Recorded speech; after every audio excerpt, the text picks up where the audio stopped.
Salut à tous, bienvenue, merci d'être avec nous, hein. Encore quelques petits soucis techniques, c'est la technologie. En tout cas, on espère que cette émission va bien se passer. On a tout fait pour, en tout cas. On a deux invités avec nous. On a d'abord Claude Devillard de Devillard Group. On va parler évidemment de photocopie, mais pas seulement, vous allez le voir. Et puis, on a un plaisir d'être avec également Sébastien Eschbach. Sébastien Eschbach, c'est bien entendu les chaussures Eschbach qu'on connaît bien. Messieurs, merci beaucoup. On va s'assurer que vous nous entendez bien. Claude Devillard, tout va bien? Bonjour. Bonjour à vous tous. Oui, tout va bien. Merci d'être avec nous, Claude Devillard, déjà ce matin. Sébastien Eschbach, tout va bien également?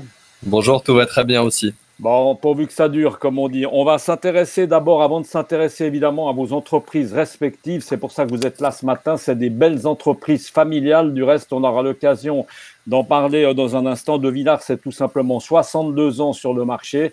Et puis, la maison Eschbach, c'est plus de 100 ans, 104 ans, 106 ans. J'ai pas bien compris si ça avait commencé en 107, en 1904 ou 1906. Mais comme on n'était pas là, c'est vrai que on peut s'être trompé. On va évidemment s'intéresser avant cela à votre santé respective. Vous avez l'air en pleine forme, mais c'est vrai que des fois, faut pas forcément se fier aux apparences. Il y a des gens qui sont sortis déjà de ce coronavirus et qui vont mieux.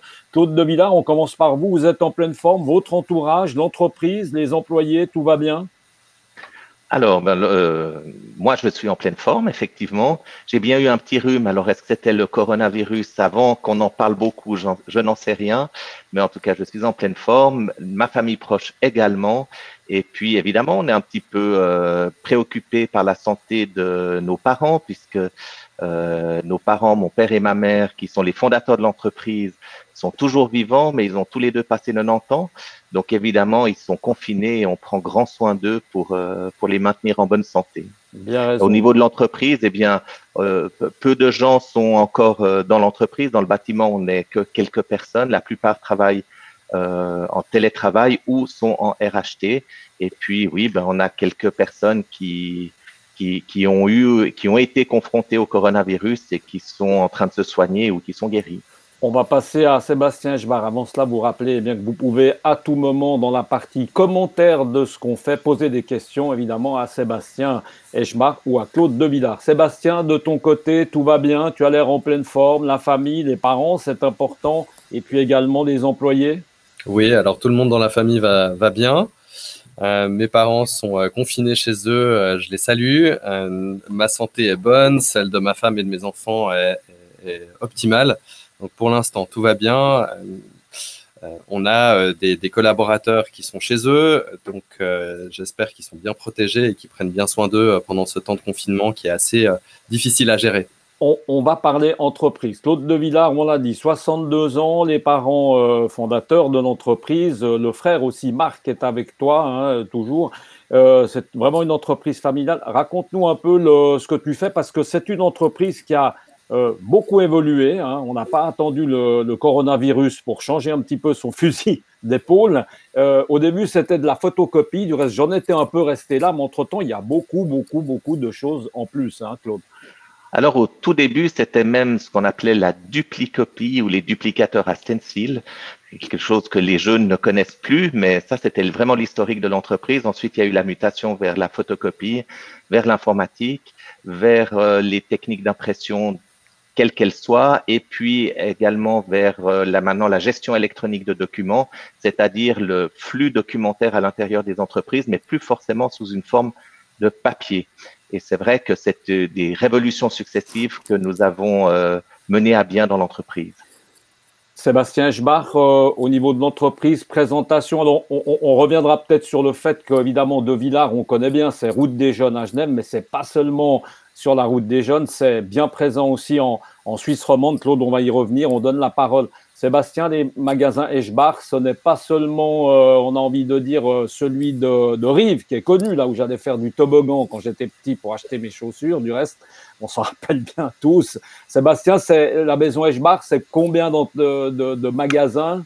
Raconte-nous. Oui, aujourd'hui, c'est 15 magasins, plus 2 magasins en ligne, dont la marque Eschbach, évidemment, et une marque Koala, qui est une start-up qu'on avait acquise en 2014 pour accélérer notre transition numérique.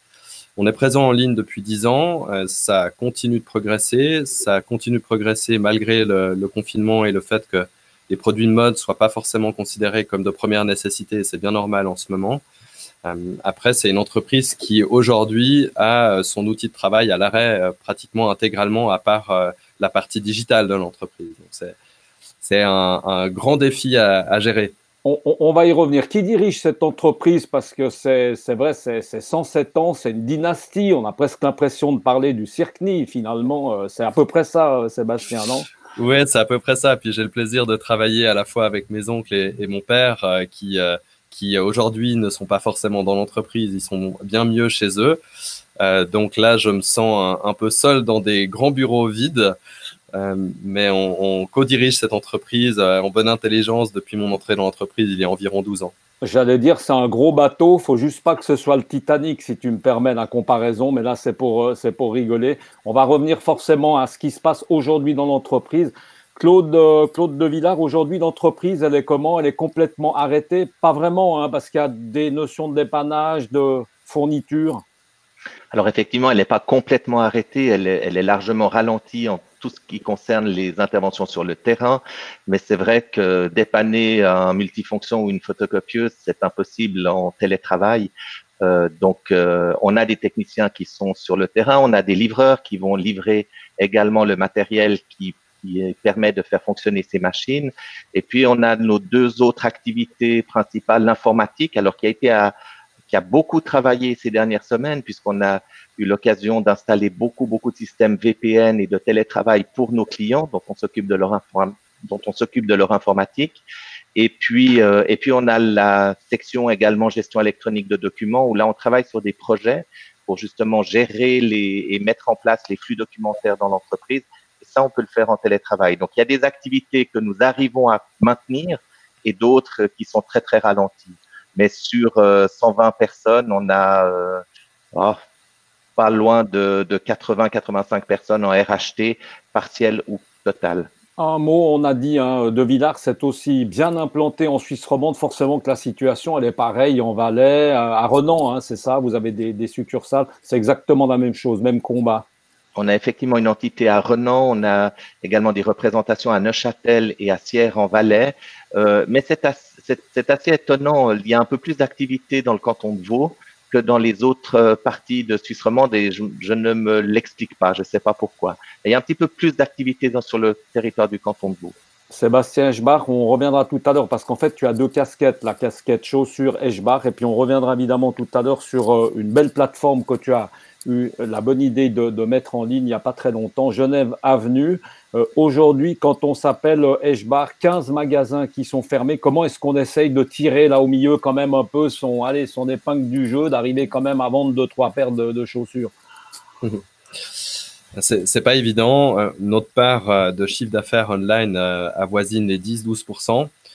Donc évidemment, on essaye de renforcer, non pas la part, puisque évidemment on passe à 100% digital, mais renforcer le chiffre d'affaires, donc renforcer les services, renforcer la présence en ligne, en marketing en ligne. Donc on garde évidemment en télétravail toutes les équipes qui permettent d'augmenter ce chiffre d'affaires en ligne.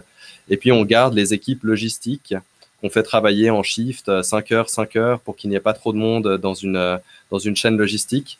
Donc, on essaye finalement de tirer le meilleur parti du fait que nous ayons déjà commencé notre transition numérique. Et puis, on se prépare à la suite. Est-ce que les magasins pourront ouvrir le 20 avril? Certainement pas, probablement pas. Il serait d'ailleurs peut-être pas sage de le faire. Mais il faut quand même se préparer pour début mai. Nos magasins actuellement, puisqu'ils sont fermés depuis le 17 mars, n'ont que de la marchandise d'hiver, donc on doit quand même aller mettre ces magasins en ordre de bataille pour le cas où nous pouvions rouvrir avant les vacances d'été.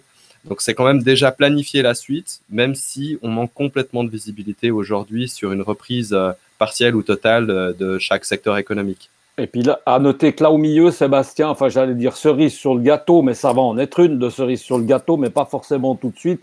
C'est l'ouverture prochaine d'un magasin Eschbach, rue du Marché, qui a été, pour l'instant, il est un peu mis en parenthèse. Hein. Ouais, on avait une très très belle année devant nous quand on se regardait tous dans le blanc des yeux en janvier. Oui, 2020, quand on s'est tous souhaité la bonne année, plus ou moins en même temps, on ne savait pas ouais, ce qui allait nous arriver. On est bien d'accord. exactement. Et 2020 était un millésime fantastique, extrêmement stressant et passionnant pour Eschbach, puisque nous déménageons de notre magasin historique de la rue du Rhône pour se retrouver sur une magnifique surface aux 40 rue du Marché. Nous déménageons également nos bureaux. Nous avons déjà déménagé une partie de notre logistique. Donc, en gros, c'était 4 déménagements en un. Si je prends également le parc de location de ski qui devait être achevé fin mai. Alors, on comprend bien qu'au vu des circonstances actuelles, ça ne va pas être possible.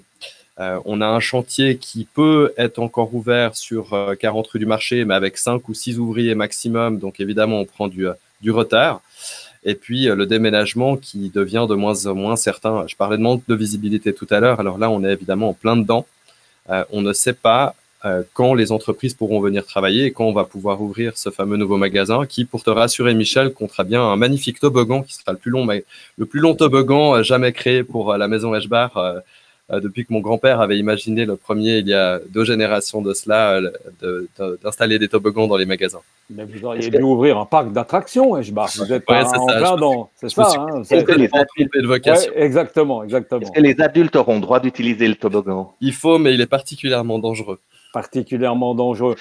Ces 15 magasins, évidemment, on continue juste, Claude, on est tout de suite à toi, on continue juste avec Sébastien. Ces 15 magasins, évidemment, bah, il y a 15 loyers, hein, il n'y a pas besoin d'être un grand stratège pour le comprendre. Là, je crois que tu fais aussi, tu as mis en place une pétition, parce qu'évidemment, c'est des loyers à payer comme ça dans le vide. On en est où par rapport à ça? On avait lancé une pétition il y a 3 semaines, de cela, non pas pour mettre toute la charge des loyers sur les bailleurs, absolument pas. Ça créerait d'autres problèmes, ça pourrait déboucher sur une crise immobilière, sans compter le fait que beaucoup de propriétaires d'arcades sont des privés. Et ces privés n'ont pas demandé plus que nous, ne sont pas responsables plus que nous de ces fermetures. Donc, on demandait l'aide à fonds perdu de la Confédération ou des cantons. On avance, puisque avant-hier, il y a une bonne nouvelle. Un terrain d'entente a été trouvé entre l'État de Genève et les régies pour pouvoir prendre en charge tous les petits loyers en dessous des 3 500 francs. On est encore en discussion, selon les cantons ou avec la Confédération, pour une sorte de deal. Ce qu'on recherche, c'est pas forcément la gratuité. Ce qu'on recherche, c'est une juste prise en charge du fait que nous ne pouvons absolument pas exploiter notre outil de travail. Et pour un commerçant, c'est absolument crucial, puisque lui, à la différence peut-être d'autres secteurs économiques, il a en plus de la marchandise à payer, il a en plus de la TVA à payer, comme tous les autres secteurs économiques, et il a ce loyer qui, lui, est lié à un outil de travail totalement inutilisé. Claude de Villars, on a les mêmes problèmes, la même problématique chez De Villars. On parle de loyer, on parle dédommagement, trésorerie. Alors, on parle évidemment de loyer également parce que nous avons aussi des locaux et il faut bien assumer les frais de loyer de ces locaux. Et c'est vrai que quand l'activité est réduite, eh bien, il n'y a pas les entrées qui nous aident aussi et qui nous permettent de payer nos charges. On soutient bien évidemment très, très activement toutes les initiatives qui sont là.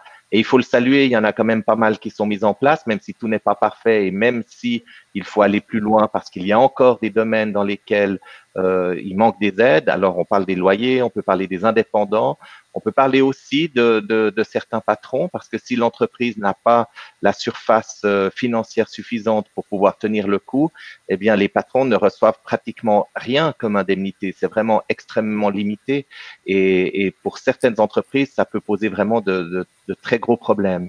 Après, les liquidités, ça dépend un peu d'une entreprise à l'autre. Certaines ont quelques réserves. Et puis, je crois que les prêts à 0% vont aider beaucoup d'entreprises grâce à cela. Mais des prêts, ça se rembourse. Donc, ça va bien pour faire face à un manque de liquidité passager. Mais typiquement, ça va pas tellement aider par rapport au loyer qu'il faut payer. Et puis, si vous n'avez pas de rentrée, si vous pouvez pas faire fonctionner votre entreprise, eh bien, c'est des charges qui sont très, très lourdes. Alors, on a vu pour les salaires, il y a des mesures qui ont été prises très rapidement et il faut encore une fois le relever. Je pense que nos autorités ont fait preuve de vraiment beaucoup de réactivisme vraiment très, très rapide. Les associations professionnelles également. il y a une bonne entente, on mettra de côté un petit peu les voix discordantes qui râlent toujours, mais vraiment, il faut maintenant pas oublier les autres, les indépendants, les petits patrons, les startups, il faut pas les oublier, les commerçants qui ont un loyer à payer, qui ne peuvent pas assumer en fait ces frais. Vraiment, faut pas qu'on laisse quelqu'un sur le bord du chemin. Normalement, à ce propos, eh bien, le Conseil fédéral devrait réagir aujourd'hui pour tout ce qui est sur les indépendants. Et comme ça, évidemment, on attend tous ces paroles-là avec beaucoup d'intérêt. Sébastien Eschbach, on parle aussi, on a parlé des loyers, mais en termes de trésorerie, justement, c'est prêt à 0%. Est-ce qu'on y est sensible chez Eschbach? On arrive à faire 100 financièrement? Comment est-ce que vous êtes? Alors, oui, on est sensible assez près, mais dans le mauvais sens de la sensibilité, si je peux dire.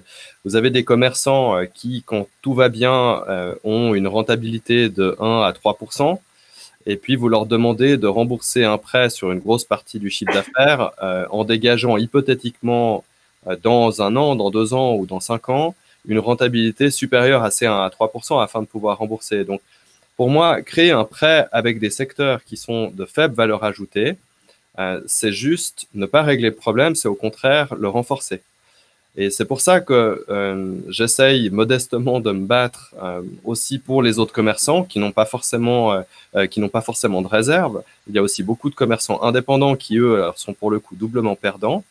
Et il faut véritablement aujourd'hui que le Conseil fédéral ou que nos autorités comprennent finalement les modèles d'affaires et les métiers. Parce que chaque métier est différent. Ça n'est pas le commerce de détail au détriment d'un autre secteur économique, c'est comprendre finalement chaque spécificité des métiers pour pouvoir les aider le mieux possible. Et aujourd'hui, je n'ai pas cette impression-là. Il y a une task force, ainsi qu'elle a été nommée par le Conseil fédéral sur les loyers. Vous avez 13 représentants du monde immobilier autour de la table et vous avez 2 représentants du monde du commerce.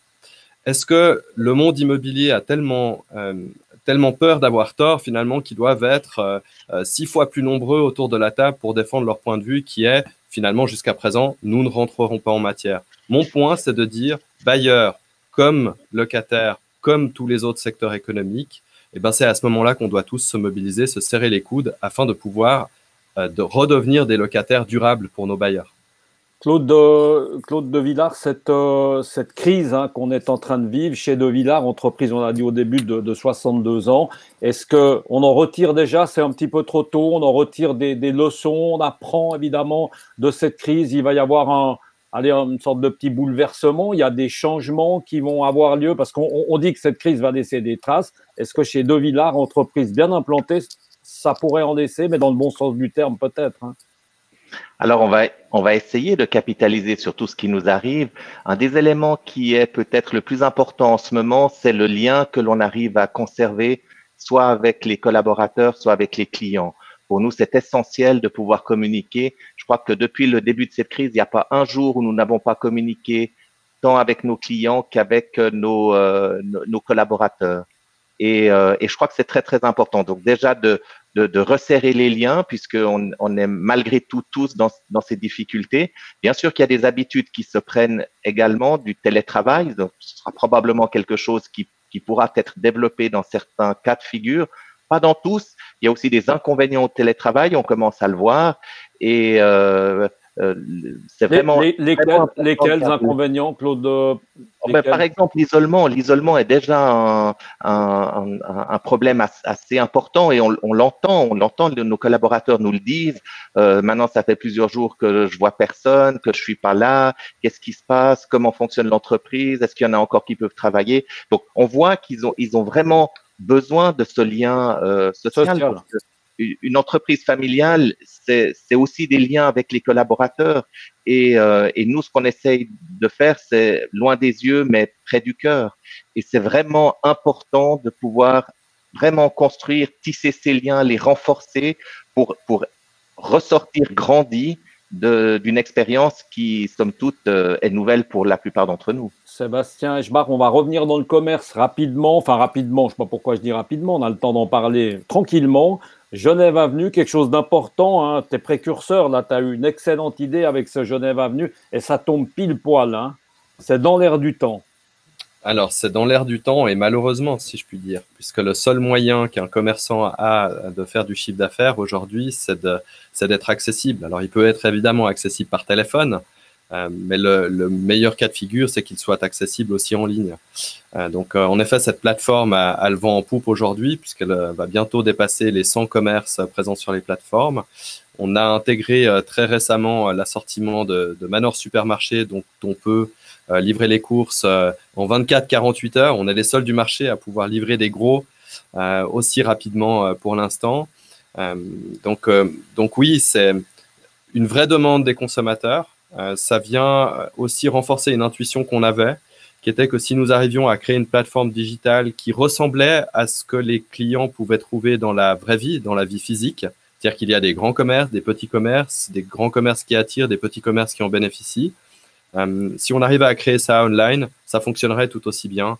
Et effectivement, ça fonctionne bien d'avoir des grands et des petits, en fait, d'avoir un écosystème qui soit tout à fait représentatif de ce qu'on trouve dans le monde physique. Et pour rentrer justement dans ce Genève Avenue, on va saluer évidemment Manor et puis également Taxiphone qui est bien présent dans cette plateforme. Oui, c'était une vraie belle découverte de pouvoir mettre sur pied ce partenariat pour la livraison avec des chauffeurs de taxi. Les chauffeurs de taxi sont les grands oubliés du système aujourd'hui, puisqu'ils n'ont pas d'interdiction formelle d'exercer, sauf qu'il n'y a plus personne à transporter. Ce sont des indépendants, donc encore une fois, les perdants du système.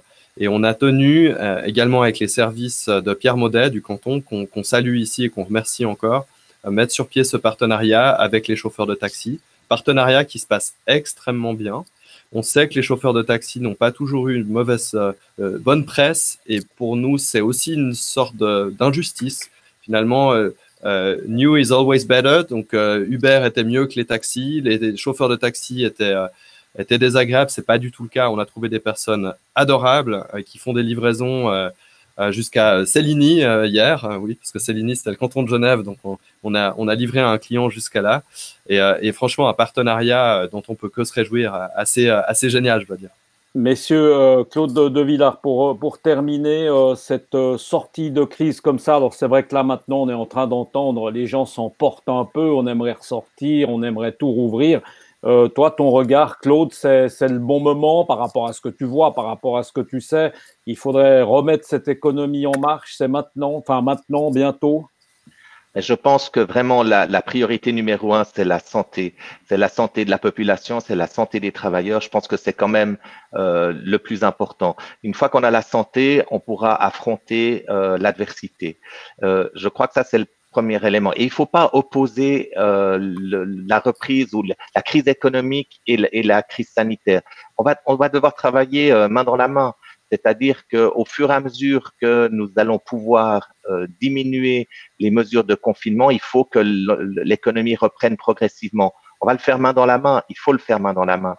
Alors, quand je sais pas, je suis pas spécialiste en épidémiologie, donc je ne peux pas le dire, mais je pense qu'il faudra le faire de concert, progressivement, et puis on va tous espérer que ça pourra se faire le plus rapidement possible. Mais je pense que le pire serait de repartir rapidement et de créer une deuxième vague qui mettrait encore plus de difficultés pour la reprendre. Et nous, on a un slogan chez nous en interne et en externe, c'est « Ensemble et solidaire ». Et je crois que par rapport à la reprise économique, c'est aussi ça, c'est « Ensemble et solidaire », avec les vulnérables qui sont atteints dans leur santé, avec l'économie, avec ceux qui ont des difficultés économiques, entreprises ou particuliers, et on va gagner ce combat ensemble. Sébastien, toi qui es jeune chef d'entreprise, justement, assez visionnaire, on l'a dit tout à l'heure, avec beaucoup évidemment de motivation. Toi, la suite, tu la vois comment? Parce qu'on dit que là, maintenant, on va vivre des mois, peut-être même des années qui vont être plus compliquées. C'est ton avis, tu penses rebondir comment? Tu as beaucoup appris déjà évidemment de cette crise dans ta tête, tu mets déjà des structures en place différentes, tu as déjà d'autres idées, peut-être de plateformes en ligne, pourquoi pas? Bon, je pense que le digital sortira renforcé de la crise. Ça me paraît être une évidence. En tout cas, pour les courses alimentaires, l'e-food représente 2% du marché. C'est évidemment bien trop peu par rapport à l'électronique ou par rapport à la mode, qui ont déjà dépassé la barre des 20% réalisés en ligne. Euh, Ce que j'espère, mais c'est plus un vœu, c'est qu'on revienne à de l'achat local, même s'il est en ligne, et qu'on revienne finalement vers ces commerçants lorsque le temps sera revenu de la reprise. Je suis complètement d'accord avec toi, Claude. Ça sert à rien de redémarrer, de mettre des gens à risque, et après d'avoir à la fois une faillite totale au niveau sanitaire et économique. Ça serait le pire des risques. Et finalement, tout ce que la Confédération a pu mettre en place comme mesures, que je salue aussi comme les mesures de chômage partiel, elles vont s'évanouir et on va avoir encore plus de dommages causés à l'économie si on veut absolument reprendre demain. Finalement, simplement pour un commerce, vous l'ouvrez, vous n'avez personne, vous avez toutes vos charges, y compris les charges personnelles, et ça, ce serait le pire. Et à mon avis, on doit veiller à ce que la reprise soit bonne, soit durable, et sur un modèle peut-être effectivement un petit peu plus responsable. Ça, c'est évidemment ce qu'on souhaite, nous, en tant qu'entreprise locale. Merci beaucoup, messieurs. Je vais mettre les lunettes pour m'approcher un petit peu des commentaires. Donc, c'est salut, messieurs. Ça vient de Jean-Marie Salina du Crédit Suisse qu'on salue. Donc, quelqu'un que vous devez bien évidemment connaître. Et puis également, Karine Del Conte, fidèle à cette rubrique de Direct News et qui nous dit bonjour et merci, messieurs. Voilà, moi, je vous dis aussi merci, messieurs, d'avoir été avec nous. Ça a été passionnant. Ça a été un très bon moment avec une bonne qualité technique. Je profite de remercier quelqu'un qu'on ne voit pas qui s'appelle Dusty, c'est notre community manager. Et puis là, à côté de moi, j'ai ma fille qui me donne un bon coup de main. Elle est très précieuse pour moi, ma fille Emmanuelle, que je remercie aussi. Voilà, on va profiter de faire ces remerciements. On vous remercie d'être fidèle à cette rubrique, on vous le rappelle, qui est soutenue par la FER. On avait dernièrement le président Ivan Slatkin qui était avec nous. On va se retrouver demain à 11h pour de nouvelles aventures avec deux nouveaux entrepreneurs à nos côtés. Excellente journée, faites attention, ne sortez pas du tout de chez vous. À très bientôt. Ciao. Merci beaucoup.